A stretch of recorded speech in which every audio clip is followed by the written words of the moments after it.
How do you feel? I am so excited. The thoughts that are going through my mind right now is most of all. Find a place where I can hold it up. Both of you.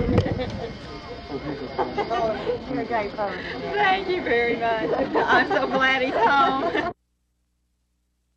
I certainly didn't know if he was married or single, and then he was married, and now he's not married, which makes it even better.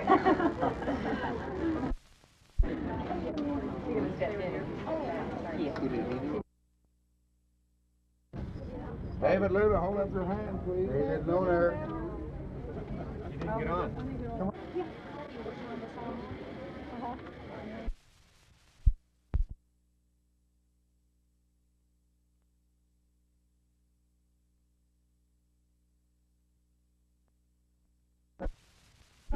They want to go take our picture if you'll approve.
Yes, she is. Today.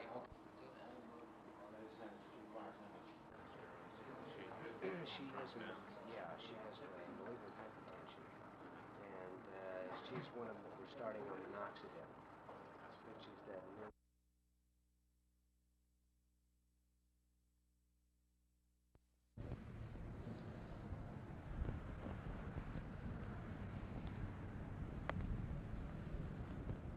Excuse me, Mr. Swanberg.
done stills, you've done stock. Have you had any, like, have you worked in a factory or anything like that? Imagine that we might have a large onslaught of close to 1,000. But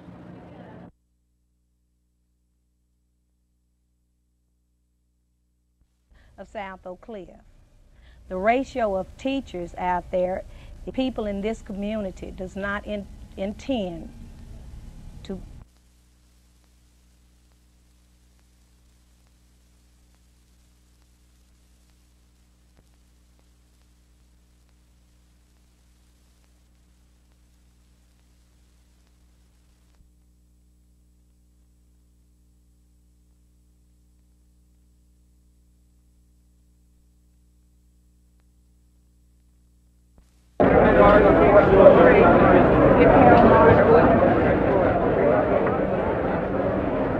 more bars, next go up.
Janet Watkins is snowed over a man she's never met, and it all started with a POW bracelet. Today, Janet was waiting to meet former POW David Luna, coming in from California for the Dallas Salute to Veterans. 3 months ago, the two struck up a long-distance romance by telephone after Janet wrote Luna that she was wearing his bracelet. When he called her last week and said he was coming to Dallas, she could hardly believe it. It's almost like Cinderella, and I'm waiting for my man on the white charger to come off. Janet's prince walked off the plane a few minutes later, acting as if he'd known her much longer than a minute. It's just been a culmination of 3 months of correspondence and phone calls and letters, and finally he's here, and I'm so glad he's here and so home. And Y'all he's didn't have home trouble and recognizing safely. That and more. You couldn't really tell if it was love at first sight, but both Janet and Dave figure if all this can come about because of a POW bracelet, nothing's impossible. For Channel 8 News on the Move, this is Martha McIntyre at Love Field in Dallas.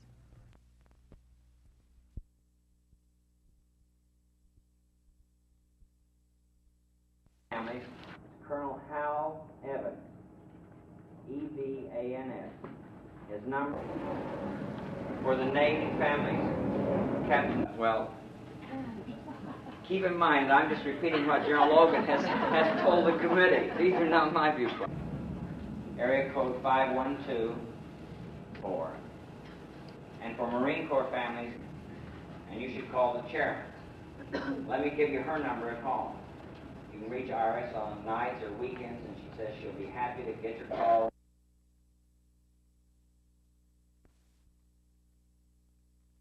For Texas Transit, this is a case of the little guy against the giant. The company has only 13 buses and about 10 drivers. The Dallas Transit System, on the other hand, has 600 drivers and more than 400 buses. Each is air-conditioned and costs about $42,000. But there's nothing fancy about the Texas Transit buses. They cost less than $10,000, and air conditioning for them is an open window. With these vehicles, the company transports about 450 students a day during the school year, students to and from private schools, and that's the basis of its business. DTS is trying to get some of that business by underbidding Texas Transit. It says it can get the students to and from school each semester for about $40 less per pupil. And if it gets that business, DTS would make nearly $60,000 a year, money it badly needs since the company now is about $500,000 in the red. The problem is that people don't ride city buses like they used to, and this is where the new city ordinance comes in. By giving DTS first preference on charters, city officials hope to make up some of the business that's been lost. But Brian Vinson of Texas Transit doesn't like any part of it. Well, our basic position is that the ordinance that was passed last fall by the Dallas City Council is unconstitutional in that it attempts to give exclusive right to do charter service in the city of Dallas to the city-owned Dallas Transit System, and I might even say that the design of the ordinance is to eliminate all competition for Dallas Transit in this area. Don't want to try the lawsuit in the media, of course, but the city's position is simply that the ordinance is constitutional and that the city has a right to regulate those businesses that use the public streets to carry on their business. This case points out again what a tough job the people here at City Hall have. It's the old story of trying to protect the public's interest. In this case, the public's investment in the Dallas Transit System and how thin the line can be between that and the needs of private industry. Jack Hill, Channel 8 News on the Move.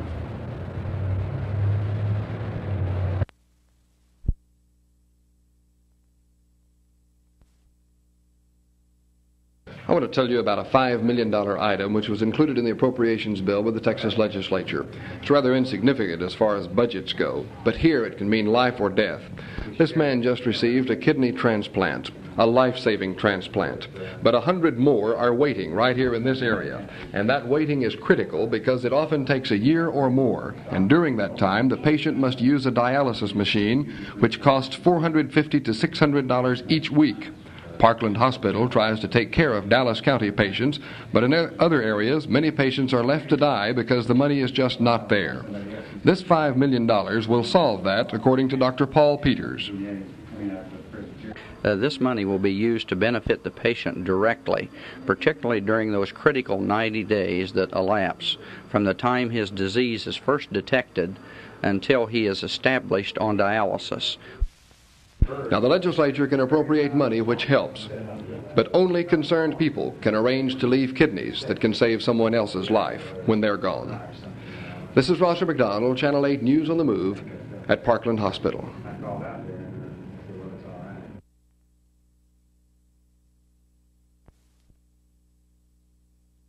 Well, it depends a lot upon the weather, but if the weather holds, I would say we would be out of gas the last week of June also. Do you think this is fair? You're an independent dealer. What about the owned and operated Phillips stations that always have gas? Well, I wasn't able to check the company-owned stations to see if they were out of gas, but the weather affects our business so much that perhaps we'll run out before they will.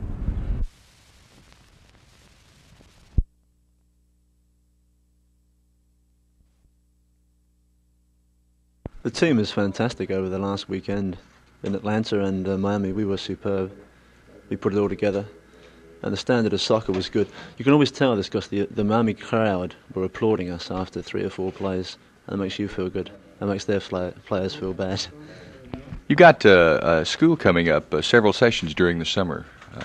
This is not anything new, but it looks pretty good for this year.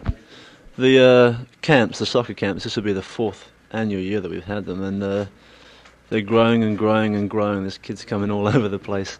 The thing is, what I'd like to say is, they will be better this year.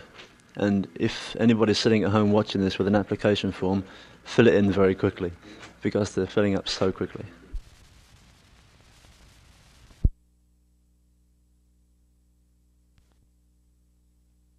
A 7-goal pair means that they rate me at 7 goals. The highest you can be is 10 goals.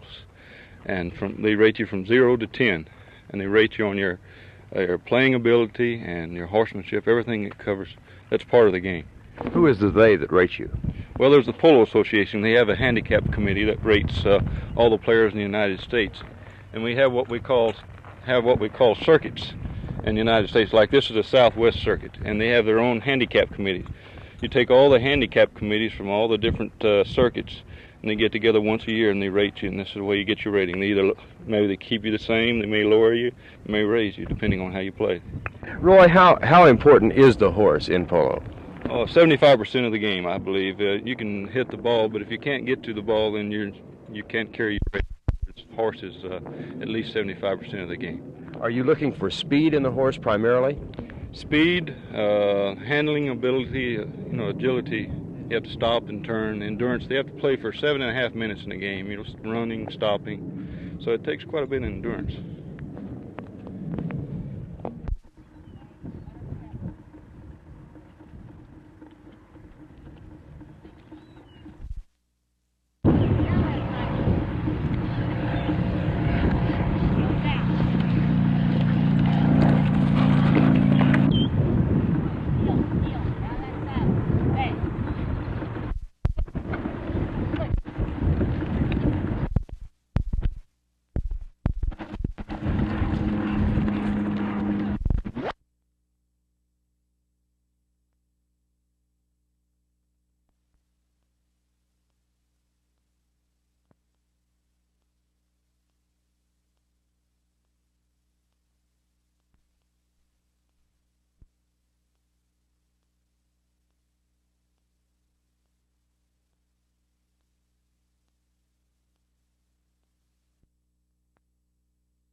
How do you work together to get a principal out? This is what we're doing now. We're working together to better the conditions for our children.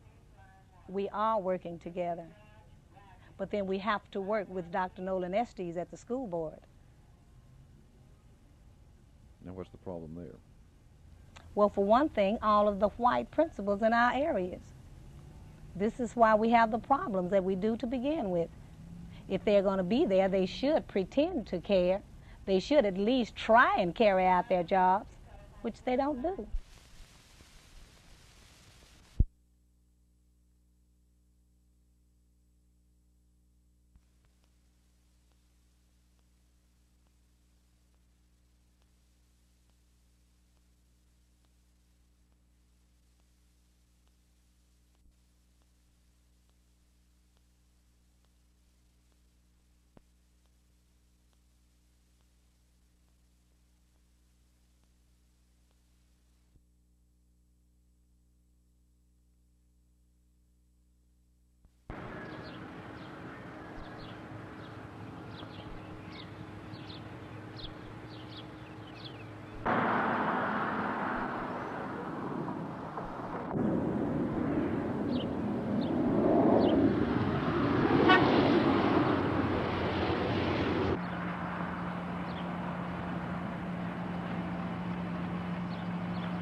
what has always been in the back of your mind that said to you, you had to be the best flutist there ever was?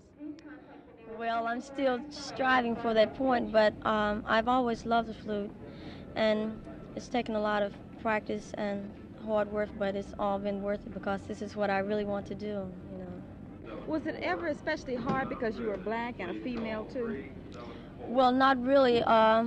It may have even been an asset, you know, in terms of getting over in New York City, you know, because this was something new. In Switzerland, Bobby will perform at the Montreux Jazz Festival. If you think her accomplishments to date are fantastic, Bobby and her flute will become another first.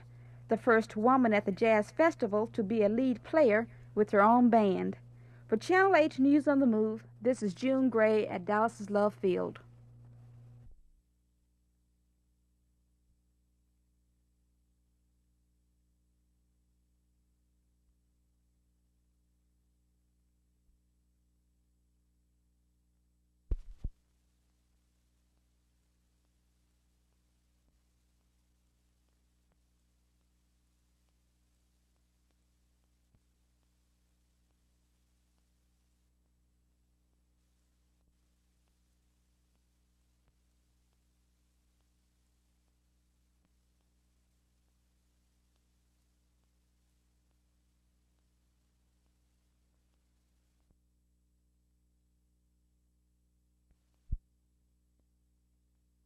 The last years were hard ones for David Peterson. He had a history of leg trouble, and his worn-out body could not recover when both legs were amputated. He died shortly after that, on Thursday. Today, people crowded into a little hillside church to remember the man they call Grandpa, a man who was born into slavery in 1850 when Millard Fillmore was president, a man who was a teenager by the time of the Civil War, a man who could remember when the frontier was something real and not the sea of tranquility on the moon. But the people at his funeral didn't remember David Peterson for these things. They remembered him mostly as a friend, as a man who was concerned about others. And then they carried him away. But despite all the changes during his life, some things remained the same. He was buried in a black cemetery, because that's still the way we do things, even in the space age. Jack Hill, Channel 8 News on the Move.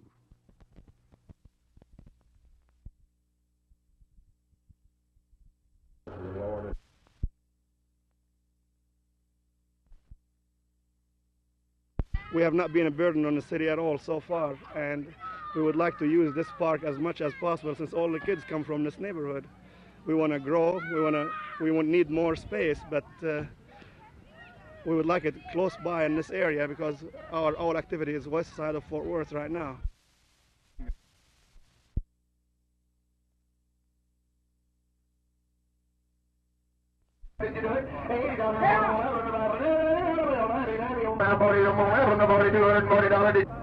Watch them, boy. Come on now. $30. $5.5. You want it that way? $5.5. Did you get in $5.5? $945. Anybody else want to buy it? $900. Hey, if you want to buy you a car, you better just jump right. I think we better shut this thing down and come back with the sunshine. Hey, you did the way it is. Away, so we're going to sell that copper right there. We still going. $670. One more time. $600.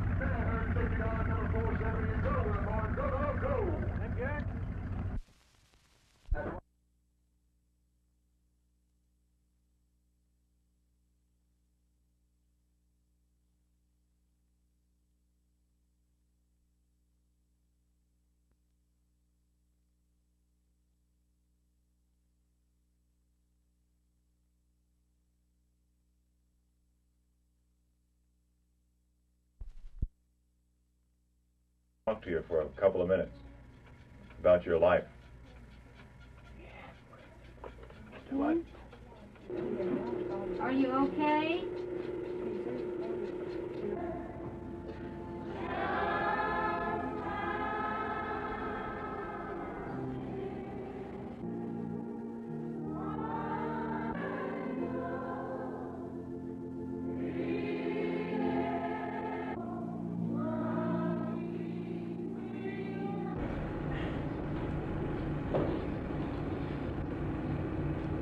I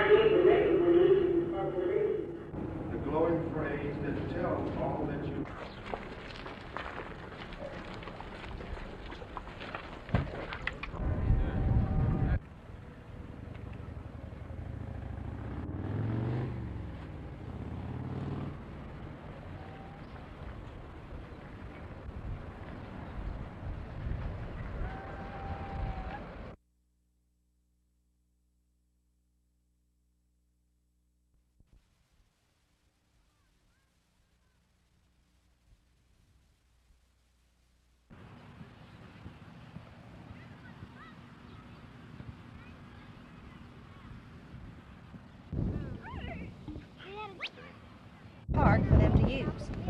Okay. What, name and address? Name.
Flag.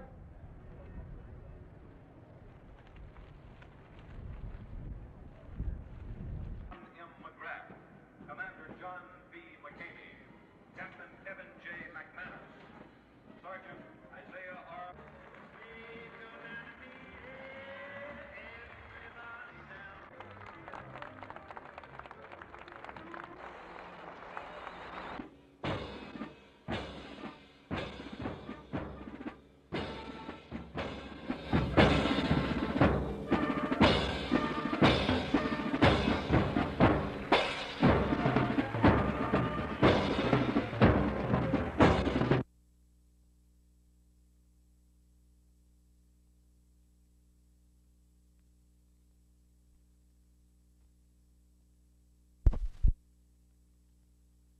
It was a night for flag waving, and that's what they sold at the Cotton Bowl, American flags instead of the usual football pennants. The organizers of all this called it National Honor Night, a salute to the men who served in Vietnam, those who came back and those who didn't.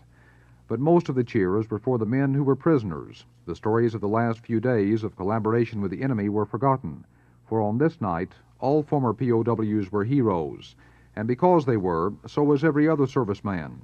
It might have been a long time since Americans in uniform received such an outpouring of affection from so large a crowd.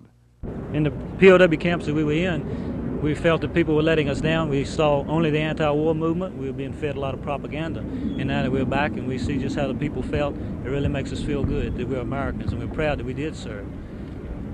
Well, I'll tell you, it means a lot to me because I see that a lot of people have been thinking about us for a long, long time, And tonight, this is their way of showing us that we're glad we're home. And believe me, we're mighty glad to be here. Hold! Oh, word!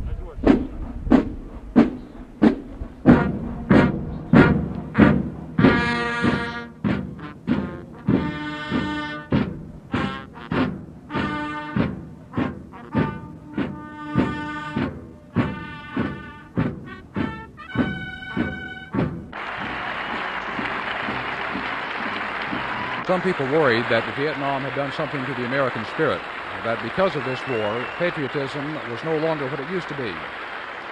But on this night in the Cotton Bowl, patriotism is alive and well. Jack Hill, Channel 8 News on the Move.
Each and every one of us here, as you know, before we start our meeting, we always say what opening you will be hard back,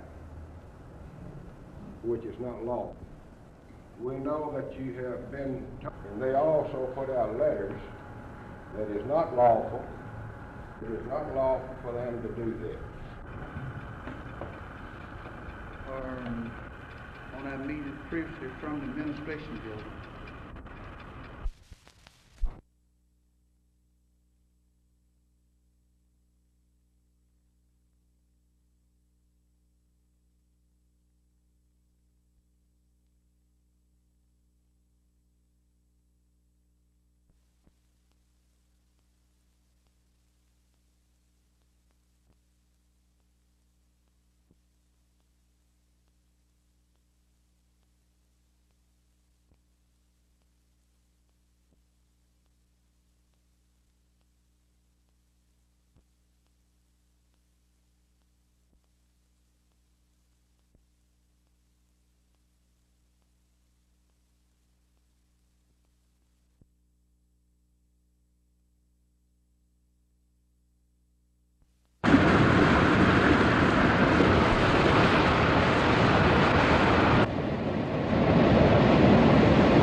All right.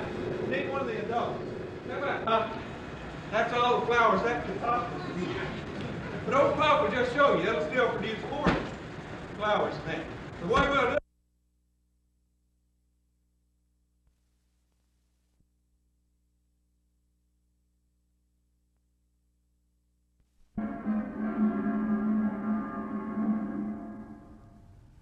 costuming, but in the type of clothing that's they in the drama of it, the way the script